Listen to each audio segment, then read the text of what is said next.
On this episode of the Star Trek Universe podcast, we are talking about Star Trek Discovery, episode 303, People of Earth. After these words from somebody.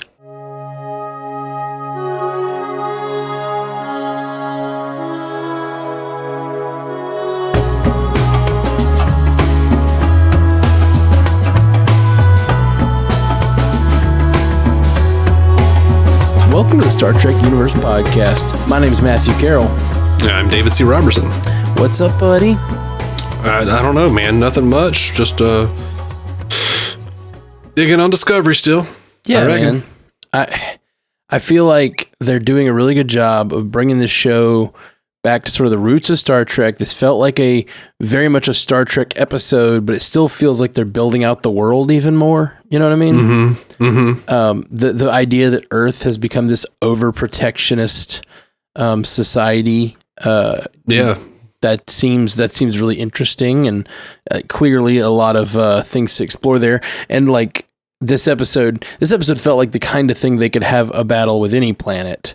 I mean, this is almost exactly the plot of what's that movie? Insurrection. You know? Oh yeah, a little bit. Aliens attacking. Oh, it turns out they're the same species, but the twist is it's so deep in the future that this is what Earth is now, and that's a neat twist on this story. I kind of dug it. What cracked me up and frustrated me simultaneously about Earth is once they go down there, they really don't show us any more than like all the other Star Trek shows showed us of Earth. I was like, yep, there's what used to be Starfleet Academy. Okay, there are the grounds. Yep, that looks the same. Mm-hmm. And there we are. Like, yep. I was like, I still have no idea what I was looking at. The most we got was what?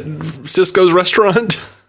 Yeah, it's like San Francisco and one restaurant in New Orleans or whatever, and that's the entirety of Earth that we've seen, and some scrapyard that Tom Paris was working in.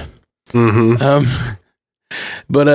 I really like. I feel like that was the appropriate place for these particular people to go. Yeah, I don't think that was. Obviously, it's probably a production issue, like of they didn't want to send them all to separate places, so they needed to have them all in one place. And where does that make sense to be? Except for Starfleet. The great thing about it. The thing that I really liked about that, because it was frustrating to some degree, but then again, it was fantastic because they all went back to Starfleet Academy, and that great big tree was still there, and one would purport that it was the tree that Picard talked about sitting under to study. He sat under that tree to study when he was a cadet, and he. In the episode, The Drumhead. I was wondering what that tree was about. I don't remember that tree. Yeah, and he talked about it, and one of the guy he was talking to was like, I did too! And it was like, it's one of those like linking experiences for Starfleet officers to study under that tree. That is very cool. That was a cool little, reference to the past. Yeah, very cool connection. And there's, it's neat. This whole thing is neat. It's a nice foreshadowing of some things being timeless. Yeah. This is the first, I think, episode we're getting. It's sort of what the status quo will be on this new series, Mm-hmm. Finally, Burnham has met up with the crew. Saru is placed as captain, which was very nice. Very, very nice. First alien captain. Mm-hmm. Of the main ship. That's really cool. If we don't count like Star Trek 2 when Spock was, technically the captain of the Enterprise. Oh, right. I guess on a main series for what? Well, we don't know how long this will last, but I still think it's funny that they've had a different captain every season. I think that's kind of a neat thing about this show so far. Don't kill Saru. Yeah, right. I really, him being in the captain's chair makes me really worried for him. Yeah. Being the captain of Discovery is essentially the same as being like the mayor on Arrow. Yeah. You're gonna die. Captain of Discovery, the new red shirt. Mm-hmm. Yeah, man, I dug it. I like they're playing a lot with Burnham's character. She has one now, which is really neat.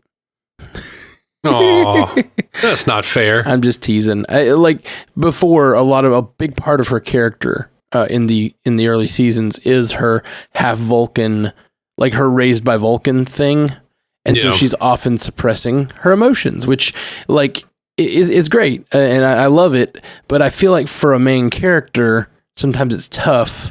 Because she's hard to, I don't know. It's hard to connect with her sometimes. She's suppressing her emotions. It's like, it's a thing, and it works really well sometimes. It's like for Spock and Tuvok, and I don't know. Burnham, and it never really resonated with me. Like, I feel like she's always been at her best when she lets her emotions go a little bit, you know? I was thinking about how so far in this season of Discovery, and we got it some more last season as well, but there has been a reconciliation of Burnham's Vulcan demeanor, and we have seen her become more and more human and embrace her human side, her emotional side. Mm-hmm. And I feel like I don't think it was intended.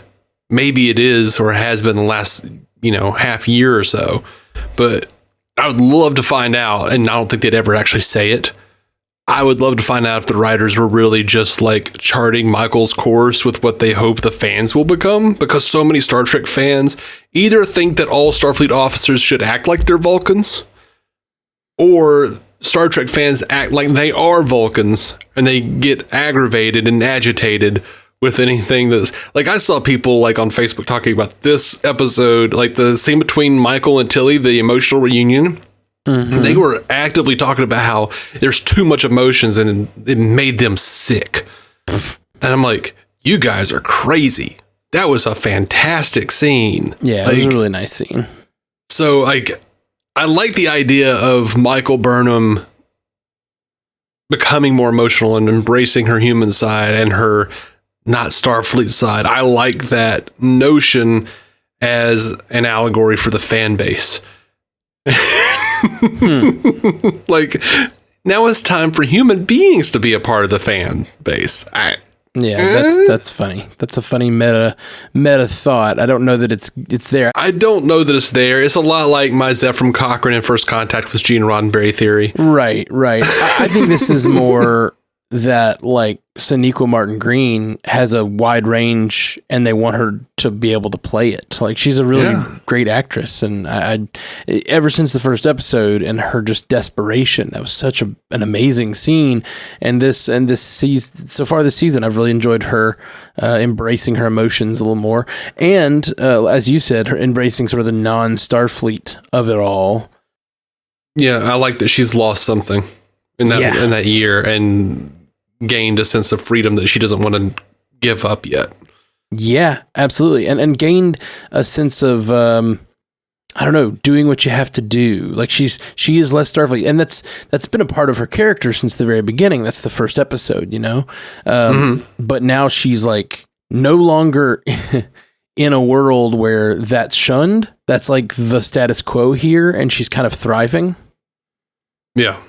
And I dig it, man. I dig it. And what do you think of Book like getting a uniform on? I know it was for other reasons, and I don't know that he'll have it on regularly. But like, I was like, man, I like to see that guy in a uniform. Come on, join Starfleet, Book. Do it. You know what? That's interesting that you're rooting that way, because I didn't feel like it suited him at all. And what's more, I was like, no, I don't. I was like, I don't want Burnham to rejoin Starfleet. I really do. I like her doing her own thing out in the, No, I'm with you. If I'm being like really honest, I'm with you that I don't want Book to be Starfleet. I like him as who he is. I like him as sort of this, to me, he's a very Han Solo-esque character right now, I was about to say, he's the new Mal Reynolds for me. Like, which is the Han Solo character. Yeah. Yep. Like he's great. I love him. And I don't really want him to be part of the Federation, but I still, something about seeing him in the uniform. I dug it. I guess I just love a man in uniform, Yeah, and in my head, I feel like Michael accepted the role as first officer out of loyalty to Saru, but I don't think she really wants it, and I don't think she'll be there at the end of the season. Huh.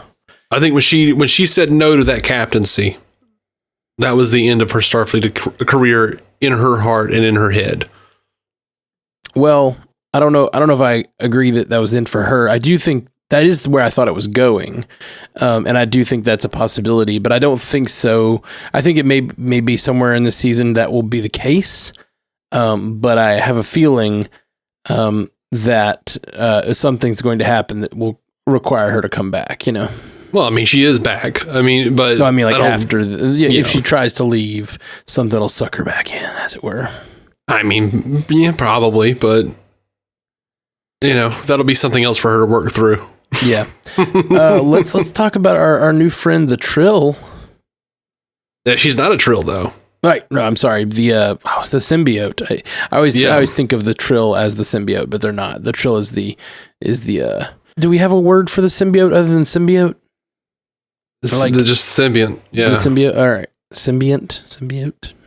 Symbiotes from Spider-Man. Yeah. Yeah. So I think it's interesting and exciting. They're bringing back a classic species of Trek. Like I love I love Jadzia Dax and that character, and that's really, I know the Trill were a thing on TNG, but they were really explored a lot more on DS9, and so this feels like a callback to DS9, and I have a feeling we're gonna get a lot of because she has not yet awakened her memories from the past life because she's a human.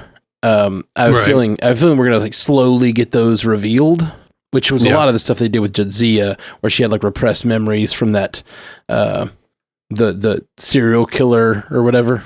Yes, it was such a good episode. Yeah. So it's a great episode, and I'm feeling we'll get something similar to that over the course of the season with this. What's her name? Do you know? I don't remember. Oh gosh, what was it? Her other form was Hal or something like that. Yeah. Sounds like something like that. Anyway, I can't remember. The old Admiral. It's all good. I can't either. The Admiral, who she had been. It was a neat reveal. I liked it. It looked like she's just a smart 16-year-old, and they were picking on her and kind of playing at her. And that was always a fun part of Jadzia's character, is that she's this young, beautiful, unassuming, gets underestimated all the time lady. Admiral Senna Tal was what? Tal, not Hal, yeah. Senna Tal. Tal. Yeah. I just thought that was neat that she, this is even going to be more extreme because she's as I said, 16-year-old girl, and now we know now that she may be hundreds of years old.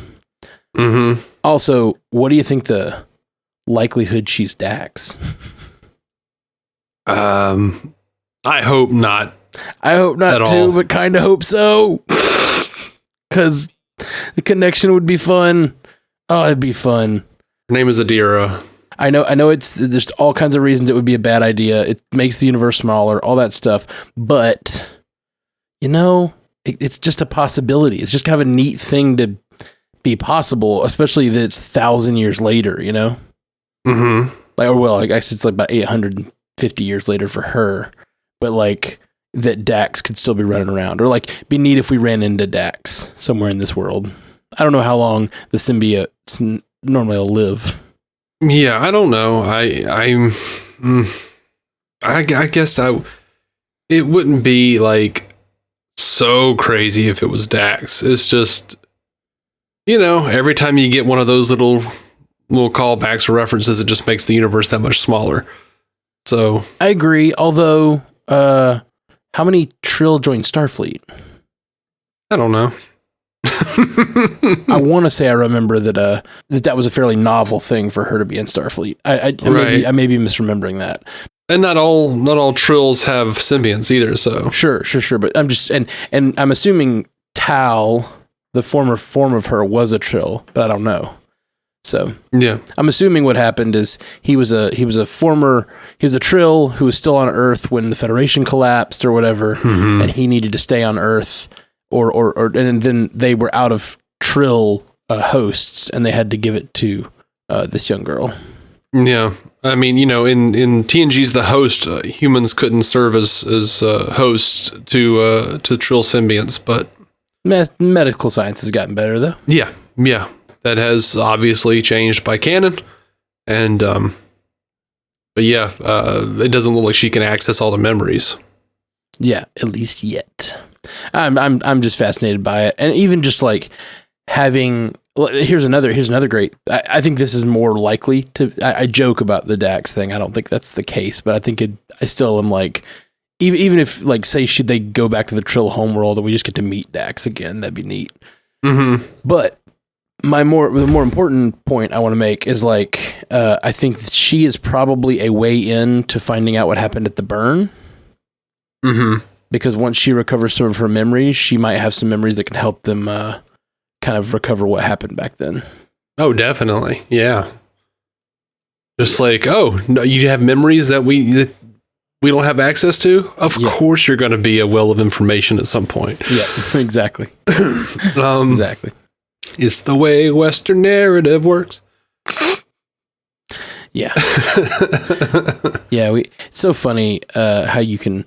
Me and you watch a lot of TV, and we assimilate that TV, and we start to like just realize things without even knowing. Like it's not like we think about it. We just like, sometimes we'll watch an episode of something and just be like, oh yeah, that's going to happen now. Like we said with that human being in the big bug suit.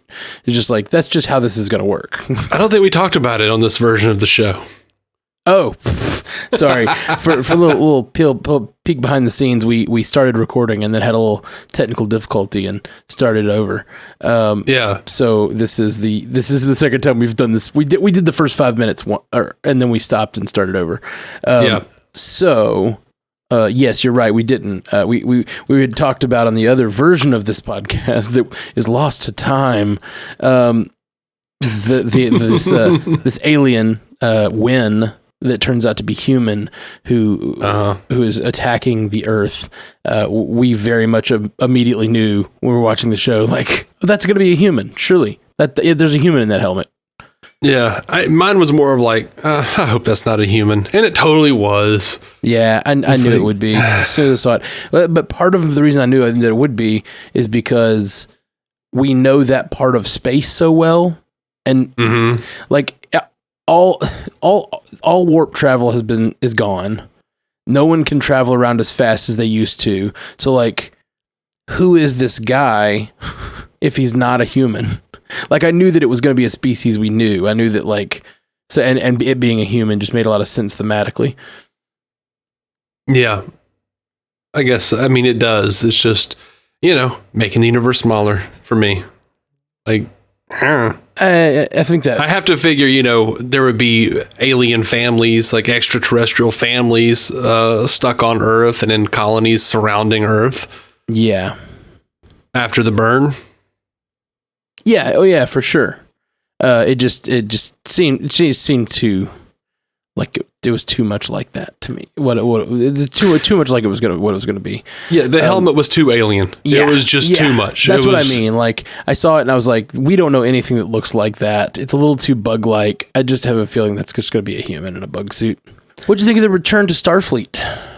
The return to Earth was right. That's what I mean. The return to Earth was frustrating and fun because, one, in the frustration camp, we saw pretty much exactly as much as Earth as Star Trek ever showed us. It was like, here's San Francisco Bay, here's Starfleet Academy. Here are the grounds. We get it. The cool thing about it was they went to the tree. They went to the big tree that they studied under. And they all had that shared experience. And that is a reference to TNG's The Drumhead, where Captain Picard talked about how he used to study under this big tree on the Starfleet grounds. And whoever he was telling in Drumhead, the guy he was telling in the Drumhead was like, oh, me too. I had that experience too. So yeah, that was interesting. Yeah, that's neat. So it's like a common experience to all Starfleet people to have this tree, and it's neat to go back there 1,000 years later, and now it's just this ancient tree.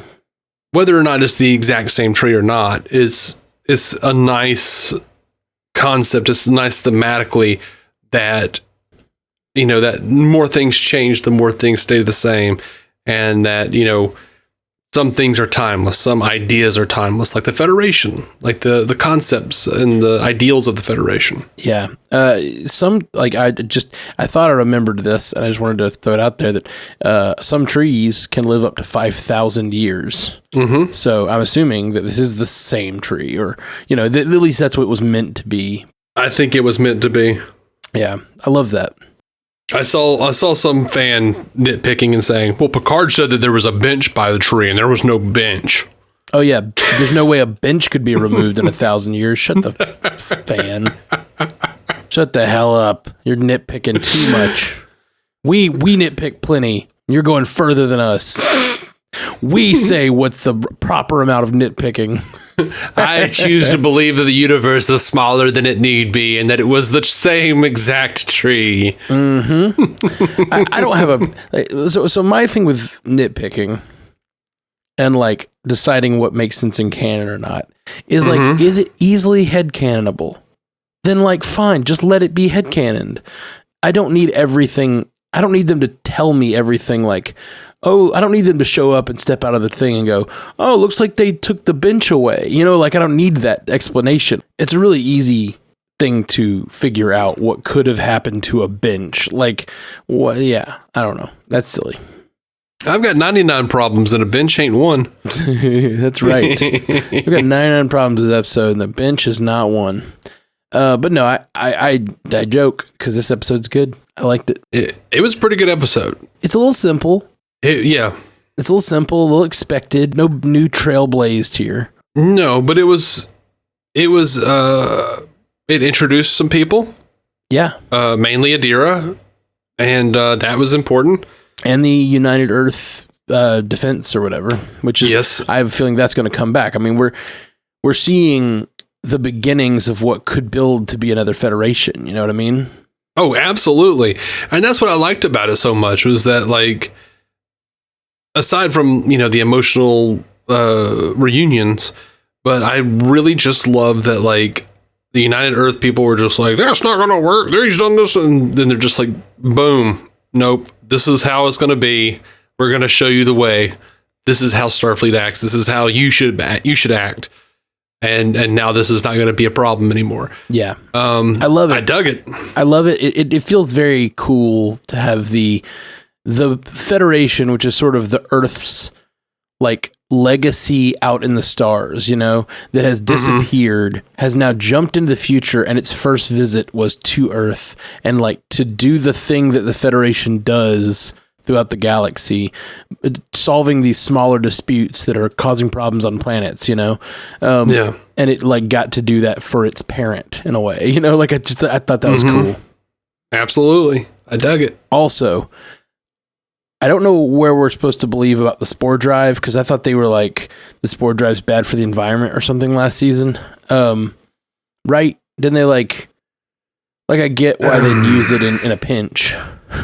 I don't remember what exactly happened. Like, that species that they found out was like sentient, that was living, and every time they jumped, it was damaging their environment.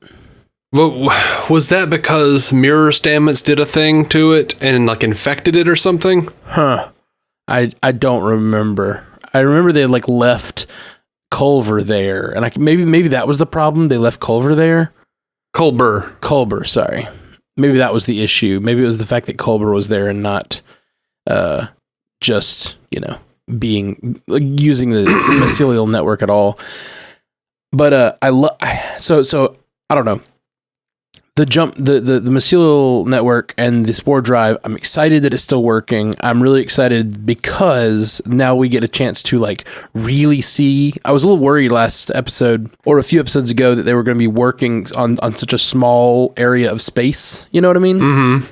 But they've already like not only gotten out of that small area of space, but they've decided that they can jump anywhere now. And I just love the idea that we could like head over to the Dominion, see what's going on. We could head over to, the Borg and see what's going on. Like they can just jump anywhere in the universe and like get an update for us fans on what the universe looks like in 1,000 years. Mm-hmm. I'm pumped. I'm pumped for that. All right. It says under the mycelial network on Memory Alpha, it says in the mirror universe, Paul Stamets utilized the mycelial network in order to build a super mycelial reactor. However, the technology had a major flaw. Its orb element pulled power directly out of the network in a way that prevented it from regenerating itself, and in fact poisoned it, spreading infection back up into the mycelial system.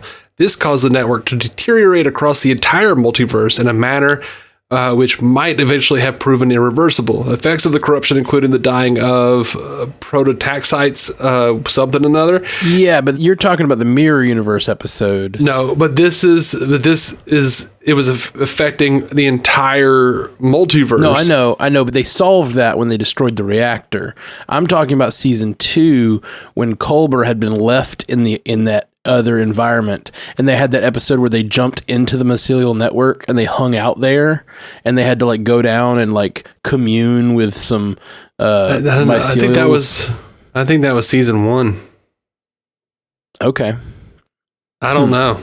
It says but it said if the damage was allowed to continue, life as we know it across the universe might have ceased. The crisis was seemingly averted when the Discovery managed an attack on the Charon, the ship on which the super mycelial reactor was installed, and severed its orb from the network. Yeah, I remember. And the network all that. began regenerating immediately, and that's all they say about it on Memory Alpha. So if I remember all of that, I'm talking about the other episode.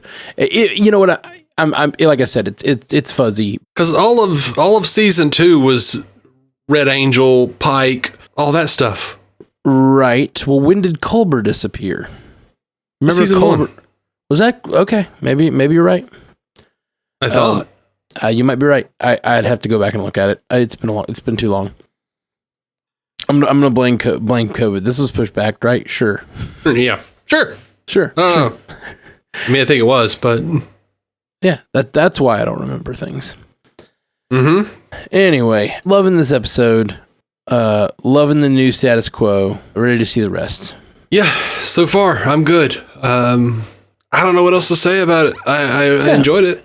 Yeah, well, I think that means we're wrapping up. I think this episode was great. I like, as we mentioned, I don't think it blazed too much new trails, and so I think that it's sort of a simple conversation. That it's just a good, solid Star Trek episode with some interesting twists and cool character development on all these reconnections of characters that have lost each other, and Burnham's character changing drastically. Mm-hmm. Embracing her emotions more, embracing a different take on things that's like kind of anti-Starfleet, you know? Mm-hmm. She was a courier, you know? And when Saru hears that, he goes, "You were a courier?" You know, like, because he only has experience with one courier, and it was that guy that they had to fight last episode. Yeah. So he's like, "Oh, well, couriers, I guess, are more complicated than I realized, or you were a bad person." I don't know what that means. Yeah. So that was kind of neat. And they used the 6-digit star date, not including the decimal, and apparently that they've kept it consistent with Next Generation DS9 and Voyager and Lower Decks. Nice. Love it. So that's cool. Here's a little continuity note from Memory Alpha. Stamets confirms to Adira that Discovery left the year 2258, which means that the later part of season 2 takes place at the same time as Star Trek in the alternate reality in the 2009 movie. Interesting. That's rad. Yep. That's cool. And Jonathan Frakes directed this episode. I don't know if you noticed that. I saw that. I dig. I always liked his directing. I do think that, like I said, I think this is a fairly simple episode. It's good. Mm-hmm. It's good, but simple. Someone, and I don't remember who it was now, and it may have been on Twitter or it may have been on YouTube, mentioned that they think that we should do the math. They told us we should do the math, and reminded us that we saw the control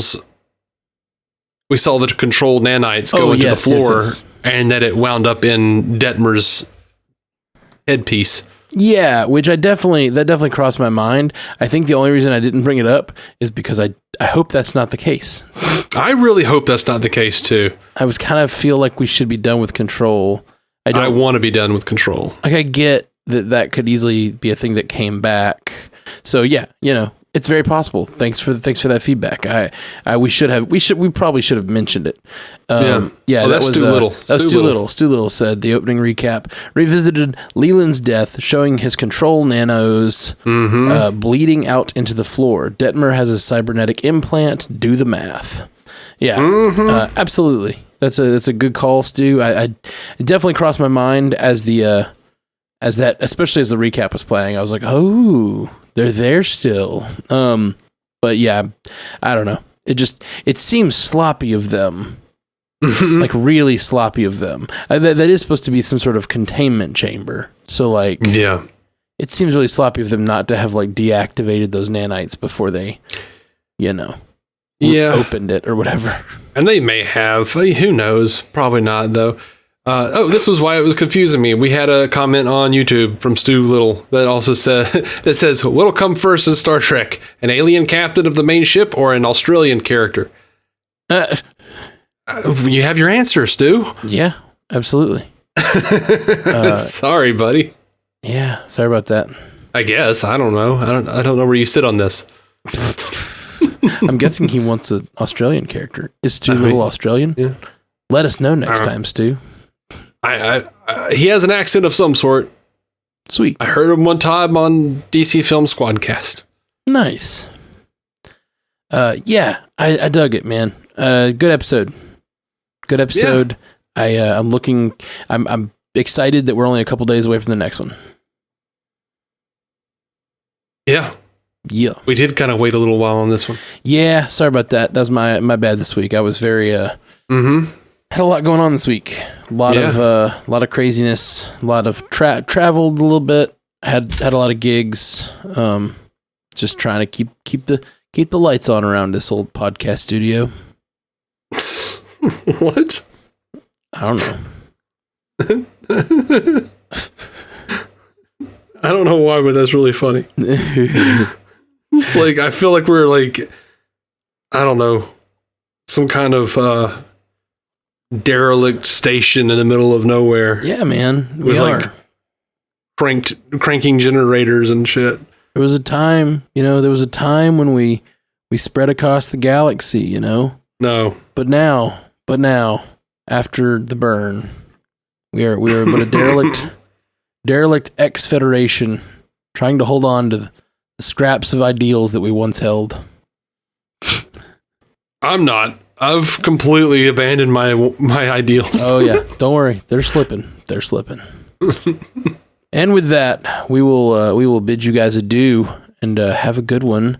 We'll be back in a couple days. Hopefully we'll be able to do it before the weekend, this weekend, because I do want to keep up with this series and get them out quick because I like the show a lot.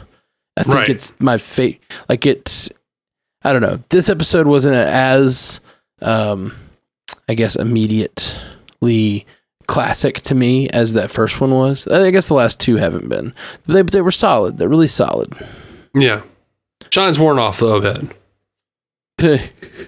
Definitely, that first episode was just so imaginative and so good and so interesting that I really thought it set a new bar. So it's gonna take another really killer episode to match that.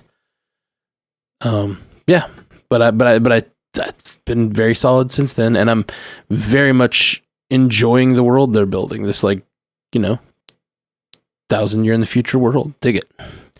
Yeah, I'm down. We will talk to you next time. Peace and Jolan True. Cake is eternal.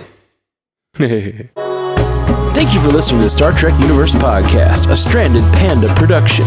If you'd like to hear more from David C. Robertson, check out the DC On Screen podcast or maladjusted.tv for his web videos. If you'd like to hear more from Matthew Carroll, check out the Marvel Cinematic Universe podcast or listen to his music. Just search for Matthew Carroll anywhere you get music.